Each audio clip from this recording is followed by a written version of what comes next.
Hi everyone, welcome back to my channel and welcome to 2025. I hope you had a wonderful holiday season and are ready for all that the new year has to bring. If you're new, hi, I'm Jodi. I am 54. Oh, I can only say that for a few more months now that the new year is here. And I love all things beauty. Today we are going to do a makeup tutorial on cream eyeshadow for more mature eyes. So if you're wondering, like, why are you starting a video when you don't have your makeup on? It's because I want to do it with you guys and do it together. So let's just jump right in. This is sort of a get ready with me, let's chit chat, let's just catch up, and let's do a makeup tutorial at the same time. To start, I'm gonna add a little bit of concealer to my eyelids so that I can neutralize the discoloration. They're not too purpley or else I would need to use a color corrector, but I'm just gonna use some of my e.l.f. concealer. And to do that, I'm going to apply it onto the back of my hand first, and then just apply it with a concealer brush. A quick pro tip, as you are finding that your skin is changing, maybe due to maturity, you'll wanna start putting your cream products and even your powder products on the back of your hand or on a makeup container first, and then dab it with your brush, because our face is less forgiving. It's not as smooth as it used to be. It is far more textured than it ever was before, and it gets more textured as the years go by. And wherever you place the product, if you were to place it right on your face first, it just creates more texture because you'll never be able to completely blend that out. So you're adding a textured product onto your texturized skin, and oftentimes you get more product than you really want. So applying it to the back of your hand first and then going in where you want it gives you a more professional, smooth look to your makeup, and it just becomes an easy habit to get into once you start. And I would suggest doing that. Again, I do it with my foundation, I do it with my concealer, almost every product, and then I just sit here with some wipes, whether I'm doing my makeup with you guys or in my, where I actually get ready for a normal day. These are peppermint, eucalyptus, and aloe. Any wipe that doesn't contain alcohol is a good choice because you're using it over and over again on the back of your hand, which also shows signs of aging, so I try to not have any that have alcohol in them. You can already tell the difference between my concealer eye and my non-concealer eye. If I was to apply an eyeshadow to this eye, I wouldn't get the true color payout of that eyeshadow because it's not on a neutralized palette or a blank canvas, for example, where this eye I will get a more truer color payout. Let me know in the comments if you guys want to see more tutorials. I really thought long and hard about this over the holiday season as I was planning my content for the first quarter of this year. And I was reminded that the reason I started watching makeup on YouTube to begin with was back in 2016, 17, 18. I felt like I was going to YouTube makeup channels because I wanted tutorials. I wanted to learn how to do makeup, my own makeup. And then I felt like I learned a lot and I just needed a break from the tutorials because I wasn't learning anything new per se. So then I just started following the beauty gurus that I just enjoyed spending my time with. And now I'm back, not full circle, but I really want a combination of both. I want, when I go to YouTube, I want to just kind of, it's my time to recharge, and I just want something that's a little bit mind-numbing, but if it's entertaining and I'm learning something from a tutorial, that's all the better. And that's why I think this year I'm really following, whether it's beauty gurus or home decorators, I'm following people that I just enjoy spending that time with. So hopefully I do that for you guys as well. But I do want to incorporate more tutorials into my channel because I know I enjoy doing them, and I've heard from many of you that that's what you enjoy seeing, especially as our face is maturing and the makeup tutorials that I learned in 2016 no longer really apply. So I did spend some time during the holidays doing online makeup courses, and I'm in an advanced course right now so that as I learn stuff, I can bring it to you guys. I'll leave a link down below. I've been using Online Makeup Academy because the tutorials, I can do it at my own pace. It's video, I can learn something from the instructor who's actually showing you while she's doing it, and then she stops and explains it. She even talks about some of the products that they use, and they do more advanced makeup techniques. I mean, I think at this stage of life, many of us know how to apply our concealer, for example, but how to apply it so that it doesn't crease and wrinkle on more mature skin, That's the kind of stuff I want to learn. That's the kind of stuff they're teaching. And that's the kind of stuff I'm going to continue to bring to you guys this year. All right, I am looking for my brush and duh, it's right in front of me. Before I apply the cream eyeshadow, I'm just going to add a little bit of translucent powder to my eyelids to really set that concealer and help give a more creaseless application to my cream eyeshadow. Whatever powder you use on your face for your under eyes to set your concealer is all you need. If you find that you have more oily eyelids and cream eyeshadows typically don't work for you, then you might want to apply a mattifying eyeshadow primer. But again, that's only if you find that your eyelids tend to get more oily. For those of us with more mature skin, we typically get more dry, which leads to cakey eyeshadow application. But this little hack helps ensure that you don't have as much creasing. For my cream eyeshadow, I'm using two different colors from MAC's Paint Pot. I'm using Bare Study, which is a gold shimmery color, and I'm using Groundwork, which is more of a brown mocha color. The reason I'm mixing those together is because I want to lighten it up a little bit. I think that the Groundwork is a little too dark for what I want, and I want a little bit more of a shimmer throughout the whole application. So I'm just going to mix those two together, add a little more Bare Study, because I want a softer, more of a caramel look than a mocha type look.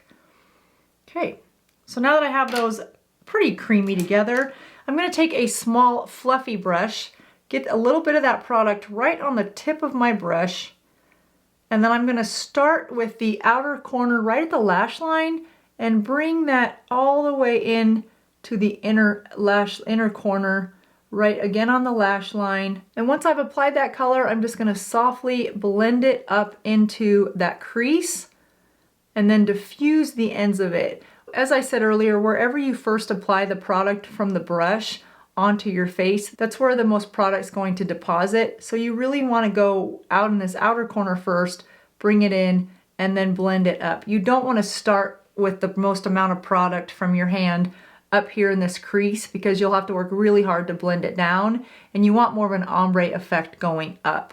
So again, we're just going to go across this line. I just picked up a little bit more of that color and then just diffuse it all the way up into that crease.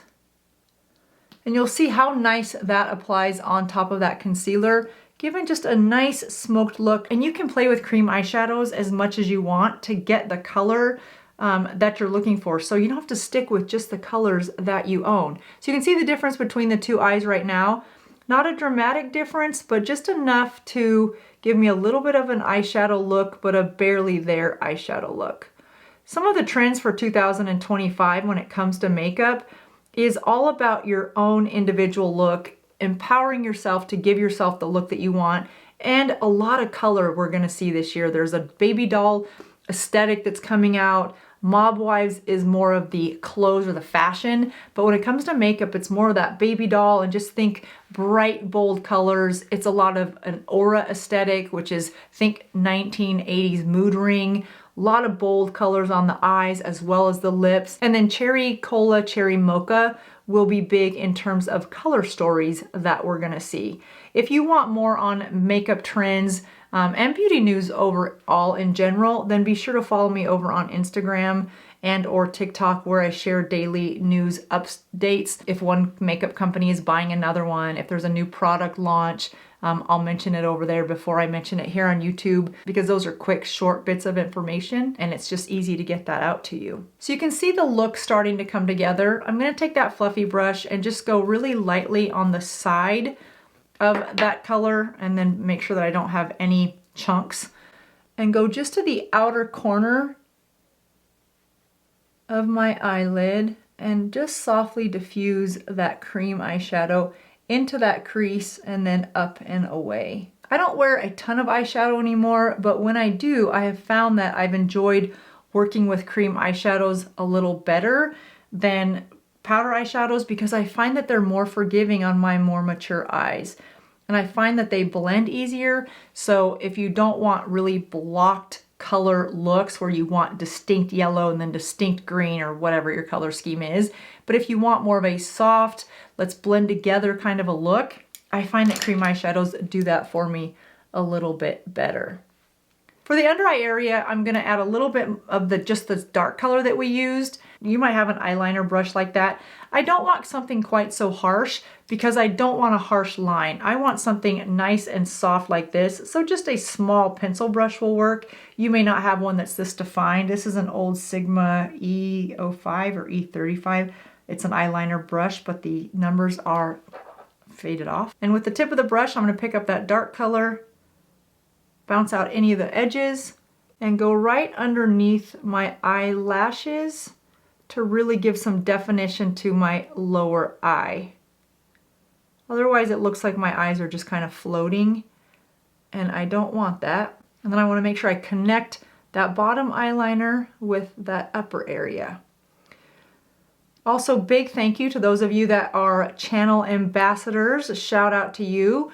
Really appreciate that. You can hit the join button down below this video. A channel ambassador is a small donation of 99 cents a month or $12 for the entire year, which just helps me create content that everyone has access to. I know many YouTubers have memberships where for a membership fee, you have access to exclusive content, which that's awesome. That is a business model that works well. I chose to go a different path, a little bit more of a crowdfunding, if you will, because I didn't want to create content that you could only see if you paid more money. I just felt like I want to create content that's available for everyone. Sometimes people can afford things and sometimes they can't.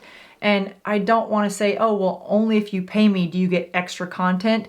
That just wasn't the way I wanted to run the business.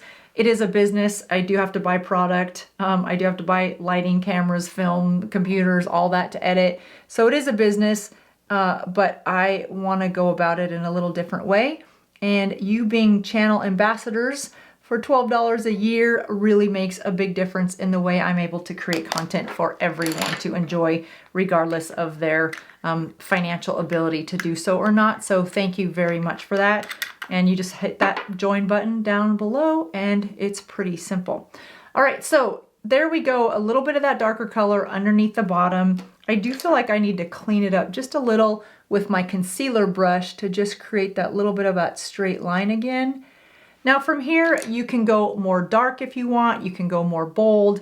I am just gonna add a little bit of eyeliner to the top lid and right at the lash line, and then we'll add some mascara and we'll have a finished look. Now I feel like before I add mascara, I feel like I need a little bit more dark color up here in the crease, just because as my eyes start to get this little bit of a droop, I like to put some darker shadow color right at the underside of that droop and pull this droopy side. It lifts it. It gives an optical illusion of lifting. It doesn't actually lift it, but it looks lifted and less droopy by creating a little bit of shadow on the most droopy part of it. It's sort of the opposite of highlighting. We highlight the high points of our face because we want it to be more accentuated.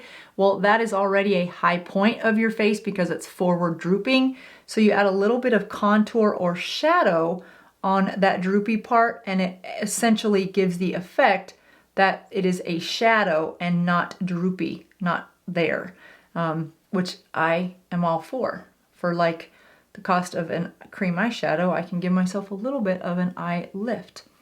All right, now we're gonna add some mascara and finish off this look, which I'm kind of loving today. Of course I am, because it's my normal look. But you can get creative with a lot of different colors. And again, because it's cream eyeshadow, it blends really nicely. I'm just adding a coat of mascara. This is the Thrive mascara. This is the Liquid Lash Volumizer. It is a bigger brush, so not everyone loves it. I mean, before I add mascara to that side, you can see why I love it. It gives a nice big lash volume look without adding false lashes, which I'm not opposed to. I'm just not very fast at it, and I don't want to wear them every day. So there's the finished look. I'm just going to go back with my concealer brush and clean up any edges that I might have overdrawn or over smeared or over smudged. It happens. And I love this look. It's a soft look. It's a good daytime look. whether you have more mature skin, whether you have wrinkly eyelids, just going through that concealer as a primer, adding a little bit of powder to set everything and help to have minimal creasing, and then apply your cream eyeshadows, whether you use shimmer eyeshadows or matte eyeshadows. Don't be afraid to mix them together. You saw this look came together with a matte brown, or the groundwork, which was matte, and then that Bare Study, which is a shimmer. Mix them together and it's a really pretty natural look with just enough shimmer to pop the eye without looking too overbearing and really accentuating any fine lines that I have on my eyelids. Well, that does it for me today, you guys. I hope you enjoyed this get ready with me, this kind of shop my stash. And what I mean by that is just go back to your cream eyeshadows, pull out colors that you love, mix them together and see what you come up with. This year is all about empowering your individuality, and I think it should start right now, today. That does it for me. I hope you enjoyed this. If so, give it a thumbs up, subscribe if you haven't already, and I'll see you in just a couple days. Thanks for watching. Bye-bye.